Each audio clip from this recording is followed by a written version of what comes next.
Como podemos ver, con su teoría de las ideas, Platón logra resolver una serie de problemas que los autores anteriores no habían podido resolver. En primer lugar, contesta la pregunta de en qué consiste el conocimiento científico. No el conocimiento vulgar, sino el conocimiento científico, por ejemplo, el conocimiento matemático. Para Platón es el conocimiento de las ideas, no de los objetos sensibles, que son engañosos y cambiantes, sino de ese mundo ideal, eterno y perfecto, del cual forman parte las ideas matemáticas, los valores éticos, los valores estéticos. Por tanto, la teoría de las ideas le permite a Platón fundamentar la ciencia.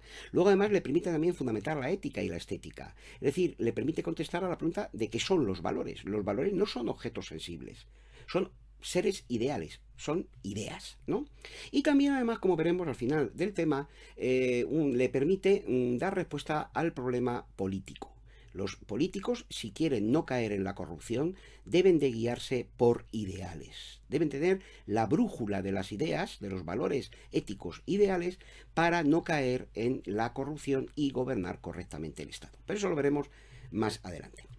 Bueno, la teoría de las ideas es una teoría genial, o sea, sin duda quizá una de las genialidades más grandes que ha habido en la historia del pensamiento humano, pero también ahí le permite a Platón fundamentar el problema del conocimiento, responder a él, pero también es una teoría que plantea importantes dudas, importantes problemas. En primer lugar, el primer problema que plantea esa teoría es la de qué relación existe entre el mundo de las ideas, que es eterno, perfecto, inmutable, esos números eternos, esos valores ideales, eternos, éticos y estéticos, y el mundo sensible, el mundo material, que cambia constantemente. ¿Cómo se relaciona esto todo el mundo? Porque son totalmente distintos. Uno es visible, el otro es invisible. Uno se capta con los sentidos, el otro se capta con la razón. Uno está compuesto por seres que nacen y mueren, otro es eterno y perfecto. ¿Cómo se relacionan? Están relacionados, ambos están relacionados. Por ejemplo, las matemáticas forman parte de la realidad de alguna manera, estructurándola, pero ¿cómo se produce esa relación? Bueno, Platón aborda esta cuestión, nunca llegó a resolverla, él plantea distintas soluciones, la más coherente quizá es la que plantea en su diálogo Timeo, es un diálogo en el que se ocupa del problema de la naturaleza escrito en los últimos años, en su vejez, ¿no? Los últimos años de su vida. En él presenta la figura de lo que él denomina el demiurgo, una palabra griega que significaría más bien arquitecto o artesano divino, que sería una especie de divinidad, un dios, aunque él no suele utilizar esa palabra mucho, pero sí la utiliza, es un dios, ¿no? Pero vamos, suele emplear la palabra demiurgo, ¿no? El constructor, el artesano del mundo, ¿no? El que ha producido el mundo, ¿no? El demiurgo es una inteligencia superior que, teniendo como modelo el mundo de las ideas, ordena la materia del mundo sensible.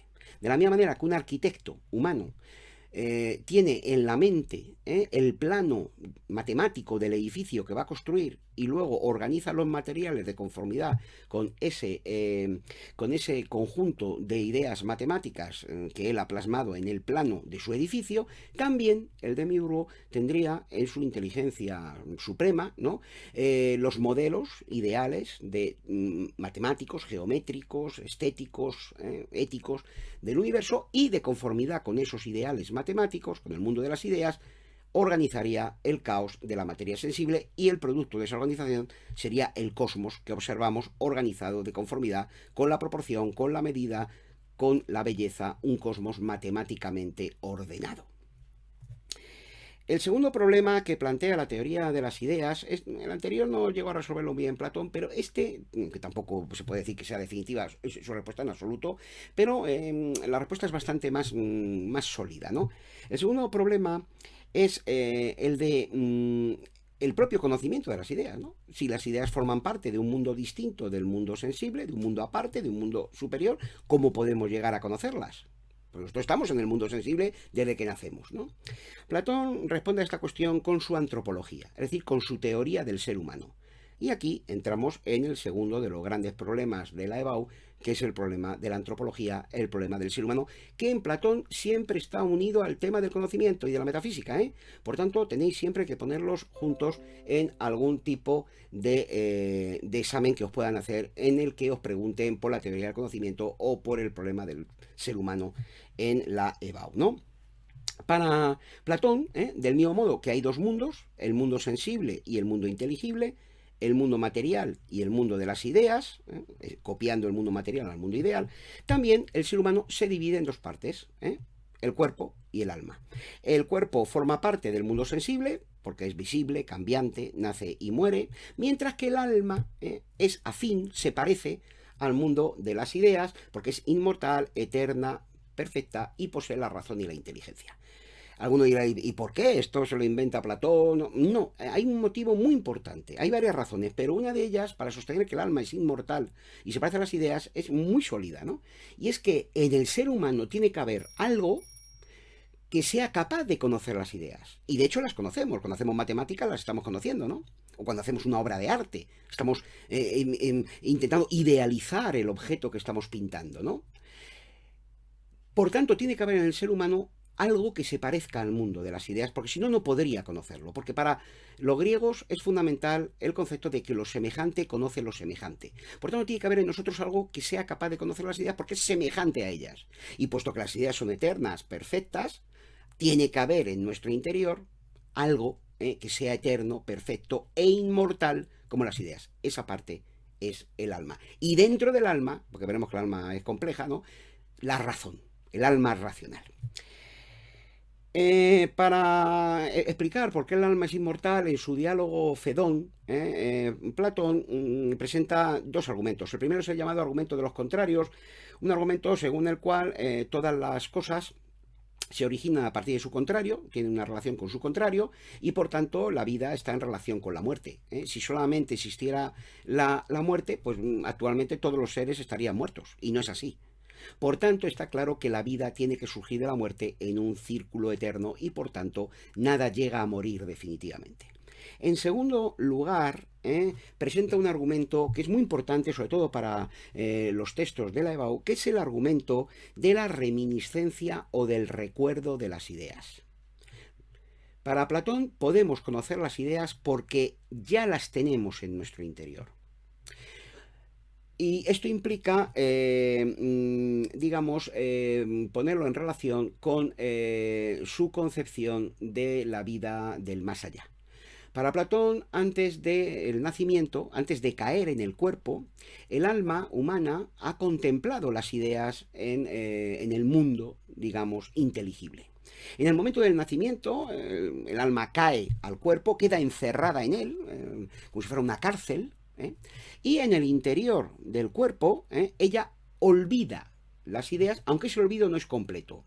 Es como un espejo que cae en el barro y queda totalmente manchado y ya no puede reflejar nada.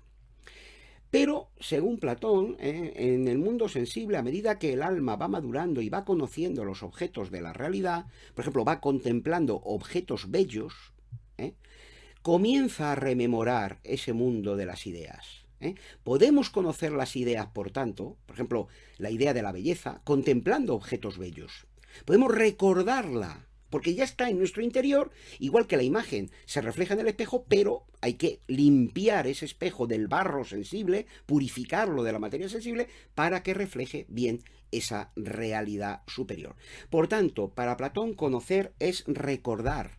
Aprender las ideas no es otra cosa que recordarlas porque ya están en nuestro interior y lo único que tenemos que hacer es recordarlas.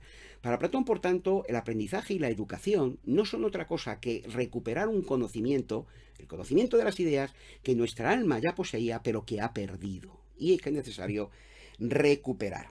Pues bien, esa recuperación se produce mediante una serie de grados del conocimiento. En esos grados del conocimiento que atraviesa el ser humano a lo largo de su vida o que puede atravesar, ¿no? Aparecen en el diálogo más importante de la etapa de madurez de Platón, que es la República, concretamente en su libro sexto, ¿no? Ahí presenta Platón el denominado ejemplo o símil de la línea. Señala básicamente que existen dos grados de conocimiento, la opinión y la ciencia. La opinión es el grado de conocimiento más bajo, se refiere al mundo sensible, al mundo material, donde las opiniones cambian, mientras que la ciencia se refiere al conocimiento de las ideas. Dentro de la opinión tendríamos a su vez dos niveles. El grado más bajo es la imaginación o conjetura. Es un conocimiento que se basa en los objetos, las imágenes de los objetos sensibles y por tanto es el grado de conocimiento más bajo y más falso que existe. Consiste, por ejemplo, en captar la imagen de un objeto reflejada en el agua, reflejada en un espejo y también el arte imitativo, el arte que consiste solamente en imitar un objeto, no en penetrar en su interior o en sus ideales, sino solamente en copiar una imagen exterior. Por tanto, para Platón, el arte vulgar, digamos, la simple imitación de un objeto, copiar un objeto, es, digamos, el grado más bajo de conocimiento posible. A continuación se sitúa la creencia. ¿eh? La creencia aquí no es una creencia religiosa, es ese grado de conocimiento, dentro de la opinión, que consiste en creer que los objetos sensibles, los objetos materiales, existen realmente, están ahí fuera. Es, digamos, la manera común de estar los seres humanos en la realidad. ¿Vale? Ese grado de conocimiento corresponde a la física, que para Platón, al contrario que sucederá con Aristóteles, no es una ciencia, porque se ocupa del estudio de los objetos sensibles materiales, que en el fondo son puras apariencias, engañosos, no existen realmente, porque lo que realmente existe son las ideas. Pasando ya al nivel de conocimiento superior, que es la ciencia, también tenemos dos grados de conocimiento. Primeramente tenemos el razonamiento discursivo, la razón discursiva, que es la razón matemática, y que abarca las cuatro ciencias fundamentales, las cuatro ciencias matemáticas fundamentales de la época de Platón: la aritmética, la geometría, la astronomía y la música, música entendida como conocimiento matemático de las proporciones y armonías entre los sonidos. Estas ciencias ya manejan las ideas, por ejemplo el matemático utiliza las ideas, pero tiene el problema de que todavía utilizan lo que Platón llama hipótesis sensibles, es decir, utilizan todavía materiales sensibles para poder realizar su razonamiento, por ejemplo, escribir números en una pizarra, utilizar notas en una partitura. El último grado del conocimiento es lo que Platón denomina la inteligencia pura. La intuición pura de las ideas. Este grado de conocimiento lo alcanza muy poca gente, pero se puede alcanzar.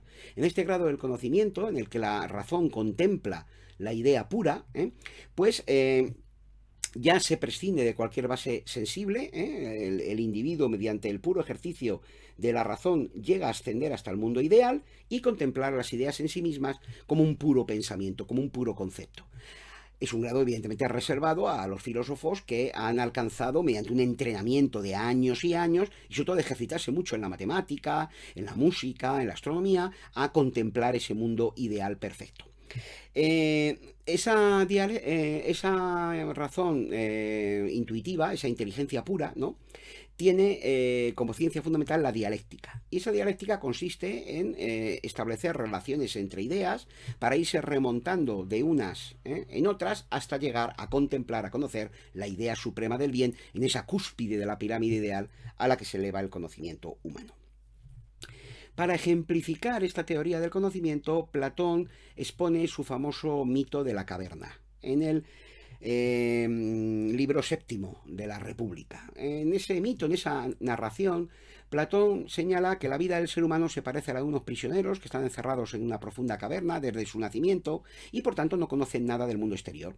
Detrás de ellos hay sus guardianes, mediante un fuego, ¿no?, proyectan en la pared de la caverna imágenes sensibles, son como sombras. Claro, los prisioneros, al no haber salido nunca de la caverna, creen que ese mundo de sombras es el ideal. Esa es nuestra situación en el mundo sensible. Estamos como prisioneros de esa caverna y pensamos que los objetos que nos rodean son reales, cuando en realidad no son más que sombras equivalentes a las que ven los hipotéticos prisioneros del fondo de la caverna. Pero uno de los prisioneros es más inteligente, es alguien que pone en duda la versión oficial, digamos, de los hechos que le dan sus compañeros y los propios guardianes, que le hacen creer que esas sombras son la realidad, y comienza a plantearse dudas. ¿Será realmente este mundo de sombras de la caverna el verdadero mundo del conocimiento? Uno de los guardianes, que se da cuenta de que es más inteligente, se apiada de él y lo libera de sus cadenas. Lo acompaña y él poco a poco va saliendo al exterior de la caverna, pasándolo muy mal, ¿no?, hasta que finalmente sale a la luz exterior. Allí contempla, primero en la noche, el cielo estrellado, queda admirado, ve que hay objetos reales, ¿no? Piedras, animales, árboles, ¿no? Y finalmente contempla la salida del sol, cuando amanece. Queda absolutamente admirado porque se da cuenta de que ese es el mundo real y no el mundo de sombras que sus compañeros están contemplando en el fondo de la caverna. En vez de quedarse allí, pues comete un error, ¿no? Se le ocurre bajar a liberar a sus compañeros y decirles que lo que ellos creen que es el conocimiento es una mentira y que el verdadero conocimiento está en el exterior. Cuando baja a esa caverna y trata de liberar a los prisioneros, estos no le hacen caso, consideran que lo que ha visto es falso, que la verdadera realidad son esas sombras, ellos no conocen otra cosa, y aunque él insiste, pues le amenazan con la muerte para que se calle, que no se le ocurra dudar de la versión oficial de los hechos, y finalmente, ante esa amenaza, el prisionero liberado termina por enmudecer porque teme incluso perder la vida a manos de sus compañeros. La simbología del mito es evidente. El mundo de la caverna representa el mundo sensible y la opinión, el conocimiento más bajo. La salida hacia el exterior de la caverna simboliza el ascenso por los grados del conocimiento que dura muchos años y que no todo el mundo llega a consumar, pero que puede llegar a convertirse en el fin último de nuestro proyecto vital. Y finalmente la salida al exterior de la caverna pues simboliza el conocimiento de las ideas. Primero el cielo de las estrellas simboliza el mundo de las ideas en su conjunto y finalmente el sol saliendo en el horizonte simboliza el conocimiento de la idea del bien.